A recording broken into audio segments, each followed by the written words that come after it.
These look like garbage, and as long as my gym looks like garbage, I feel like garbage and don't really want to work out in my home gym. So today, I'm going to clean them up and give them a customized new look.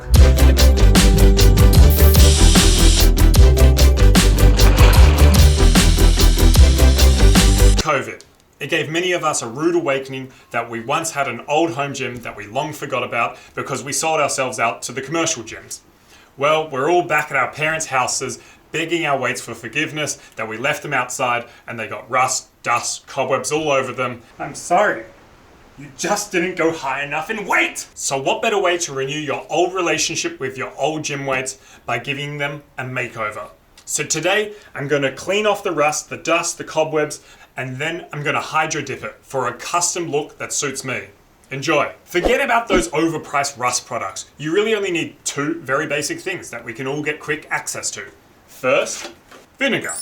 I know this one cost me about a little over $1. So if that's breaking your bank, well, you've got bigger issues than customizing your weights. Second of all, water. That's it, guys. Vinegar and water. That's all you need to clean up rust. So I've got a very large tub here where I'm going to mix the vinegar and the water into it. And then I'll place these two 25-pound weights into it. I also have these 25-kilo weights over here. You heard correct, I said pounds and kilograms, because everyone knows you don't really have a real home gym unless you have a confusing mix of both pounds and kilogram weights, so you never really know what you're actually lifting. But these 25-kilogram weights have substantially less rust than the 25-pound weights. An everyday kitchen scourer dipped in the vinegar and then scratching at the points which are worst on the 25-kilo weights will be more than enough. So I'll clean them up by hand whilst the 25-pound weights soak in vinegar. And I'm just gonna probably do the whole lot. So there that one goes. Beautiful. I've set aside the 25-pound weights in the bucket of vinegar and water, and I'll check back on them shortly.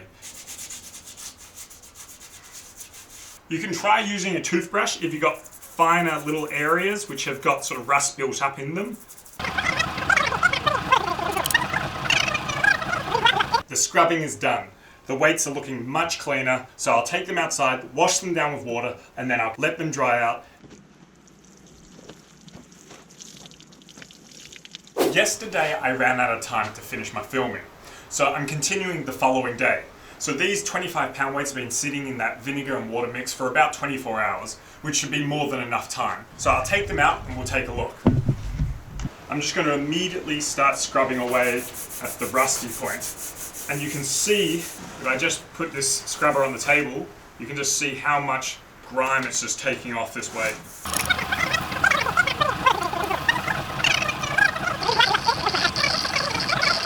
Look at this color difference, before and after. I finished off using some steel wool just to make sure I got as much of the rust off as possible, and as you can tell from the table, it is covered in grime. So let's take them outside, wash them down before we move on to the fun stuff. The weights are all dry now, and we're almost ready to put on our first layer of paint, which is a primer. This goes on before the hydro dipping, for the hydro dipping to have something to hold on to instead of the straight, bare metal. But just before that, we're going to take a look at these 25-pound weights here. As you can see, an orange layer has formed here. Now, don't fear, that's not actually rust, it's purely superficial, and we can simply remove it with some methylated spirits and a rag.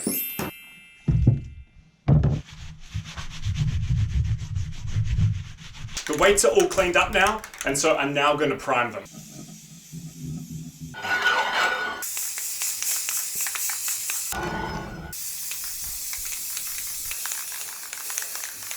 The priming has been completed, the weights are looking really good, but now comes the boring part where I have to wait 24 hours before they're fully dry and ready for hydro dipping. Look at that, 24 hours has passed, let's move on. This is the print I'm going to hydro dip my weights in. Now, if you're unable to work out which is the top and bottom of your print, one way to work it out is by licking your fingers, that is the sound of a sheet, and then just touching both sides of the print. Whatever the sticky side is, that's the top layer. And what you do is you face the top layer down into the liquid, because as you press the product through it, you want that layer to be the one that's showing on the product. I'm just going to use some painter's tape or masking tape to hold down the sides here. So I'm just going to start cutting this up now. Alright guys, here it is. I've got a tub of water here. I've got my hydro dipping paint right here, and I'm just going to put it straight in nice and slowly and making sure that we don't get any water on top. But let's see if I can do it. Now you just want to make sure that there's no bubbles underneath. So as you can see here, there's a big rise there. Let's just push it out. Just find it, help it get out. Now a minute has passed. I'm going to chuck on my respirator before using my air spray, which has an activator in it, which is going to enable this print to stick onto the weight.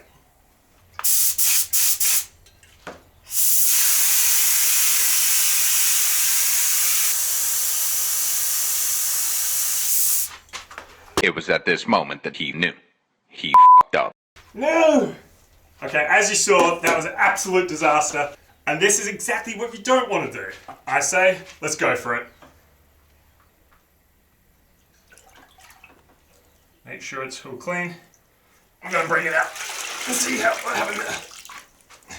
So this is most definitely not what you want to do. Well, you saw it here first, guys. A complete and utter disaster. The air pressure was on way too high. It split apart the masking tape and the print began to leak out everywhere.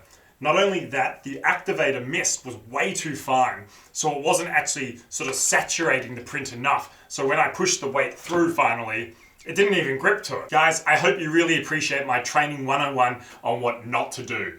I did that for you, so I hope you really appreciate it. Anyway, let's get back to it because I never give up. Okay guys, second time's a charm. Let's try this.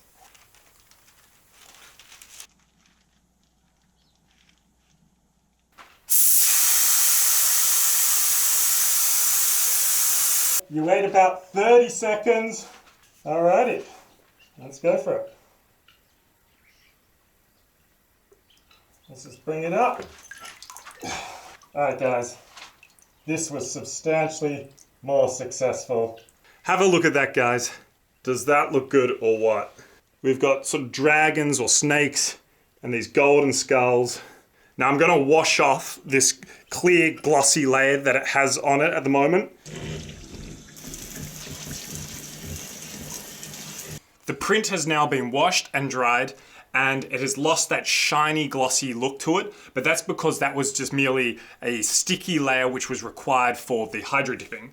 But we're gonna bring back that shine using an enamel clear protective spray.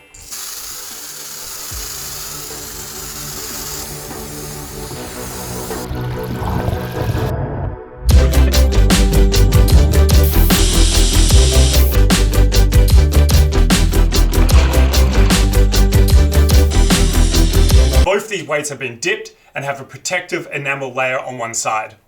Now for the other side.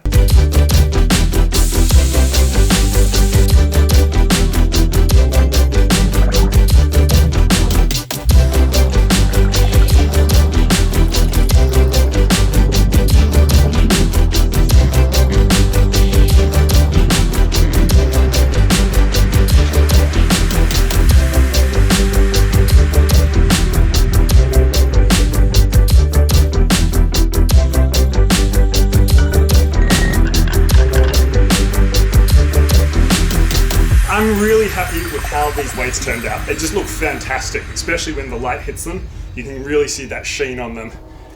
They're going to be a great new addition to my home gym, and I'll catch you guys next time.